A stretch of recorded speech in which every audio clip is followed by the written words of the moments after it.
வணக்கம். ஆகாஷ்வாணி புதுச்சேரி செய்தி அறிக்கை வாசிப்பவர் சரவணகுமார்.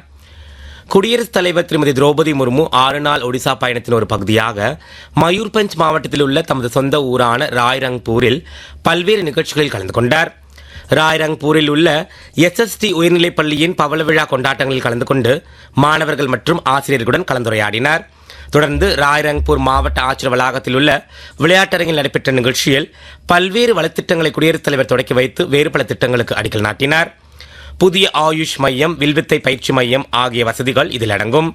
பிராந்திய அளவிலான முன்னேற்றத்தையும் உள்ளூர் பாரம்பரியத்தை பாதுகாக்க வேண்டியதன் அவசியத்தையும் நிகழ்ச்சியில் பேசுகையில் அவர் வலியுறுத்தினார். குடியரசுத் தலைவர் திருமதி திரௌபதி முர்மு முன்னதாக ராய்ரங்பூர் பூர்ணேஸ்வர மகாதேவர் கோவிலில் வழிபட்டார். இன்று காலை பூரி ஜெகநாதர் கோவிலில் அவர் தமது முன்னோர்களுக்கு பிண்ட பிரதானம் செய்தார்.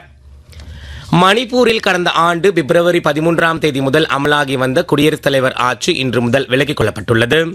குடியரசுத் தலைவர் திருமதி திரௌபதி முர்மு இதற்கான உத்தரவை பிறப்பித்து இருப்பதாக மத்திய உள்துறை அமைச்சகம் இன்று வெளியிட்டுள்ள அரசிதழ் அறிவிக்கையில் தெரிவிக்கப்பட்டுள்ளது.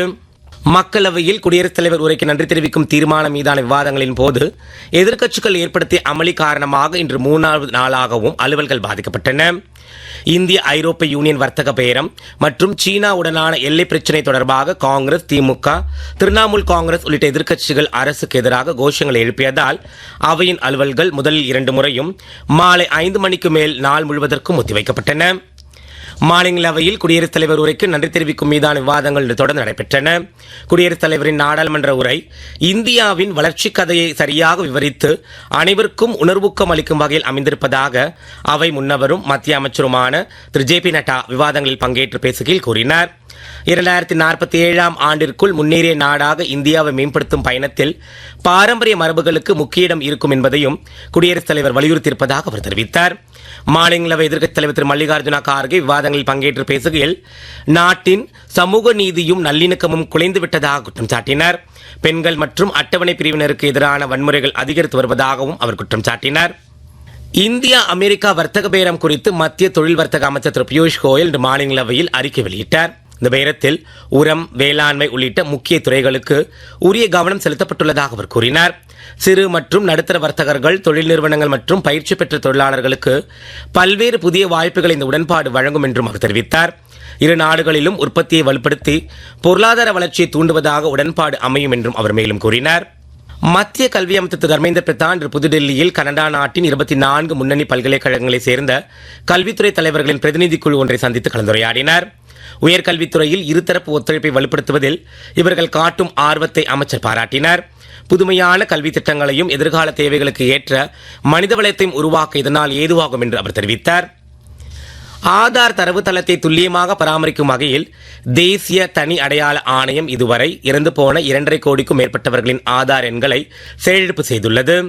மத்திய தகவல் தொடர்புத்துறை இணையமைச்சர் திரு ஜிதின் பிரசாதா இன்று மக்களவையில் எழுத்து மூலமான பதில் ஒன்றில் இது தெரிவித்தார். இறந்து போனவர்களின் ஆதார் எண்ணை செயலிழப்பு செய்ய தவறினால் மோசடிகளுக்கும் நலத்திட்ட பலனுக்காக ஆதார் எண்ணை துஷ்பிரயோகம் செய்யவும் வாய்ப்பு ஏற்படும் என்று அவர் கூறினார். புதுச்சேரியில் மகளிர் மற்றும் குழந்தைகள் மேம்பாட்டுத்துறை சார்பில் திருக்காஞ்சியில் நாளை மாலை நடைபெறவுள்ள விழாவில் முதியோர், ஆதரவற்றோர் ஓய்வூதிய திட்டம் மற்றும் வறுமை கோட்டிற்கு கீழே உள்ள குடும்ப தலைவர்களுக்கான மாதாந்திர நிதி உதவி திட்டத்தில் உயர்த்தப்பட்ட நிதி வழங்கும் பணிகளை துணைநிலை ஆளுநர் திரு கைலாஷ்நாதன், முதலமைச்சர் திரு ரங்கசாமி ஆகியோர் தொடக்கி வைக்க உள்ளனர். சட்டப்பேரவைத் தலைவர் திரு செல்வம், அமைச்சர்கள் திரு நமச்சிவாயம், திரு லட்சுமி நாராயணன், திரு ஜெயக்குமார், திரு திருமுருகன், திரு ஜான்குமார், துணை சபாநாயகர் திரு ராஜவேலு, சட்டமன்ற உறுப்பினர் திரு AKD ஆறுமுகம், மாநிலங்களவை உறுப்பினர் திரு செல்வகணபதி, மக்களவை உறுப்பினர் திரு வைத்திலிங்கம் மற்றும் தலைமை செயலர் உள்ளிட்ட அதிகாரிகள் விழாவில் பங்கேற்க உள்ளனர். புதுச்சேரி யூனியன் பிரதேசத்தில் நில அளவை பதிவுகளை டிஜிட்டல் மயமாக்குவதற்கான நில அளவை மற்றும் பதிவேடுகள் துறையின் புதிய நவீன திட்டத்தின் கீழ் காரைக்கால் மாவட்டத்தில் ட்ரோன் மூலமான நில அளவை பணிகளை குடிமைப்பொருள் வழங்குத்துறை அமைச்சர் திரு திருமுருகன் இன்று தொடக்கி வைத்தார். நில அளவைத்துறையின் உதவி இயக்குநர் திரு சந்துரு மற்றும் இதர அதிகாரிகள் உடனிருந்தனர். இத்திட்டம் மூலம் சேகரிக்கப்படும் தெளிவான இடம்சார் தரவு தொகுப்புகளால் நகர்ப்புற திட்டமிடல், உள்கட்டமைப்பு மேம்பாடு, நில நிர்வாகம் மற்றும் சுற்றுச்சூழல் கண்காணிப்பு தொடர்பான முடிவுகளை திறம்பட்ட முறையில் மேற்கொள்ளும் ஏதுவாகும் என்பது குறிப்பிடத்தக்கது. இத்துடன் இந்த செய்தி அறிக்கை நிறைவு பெறுகிறது.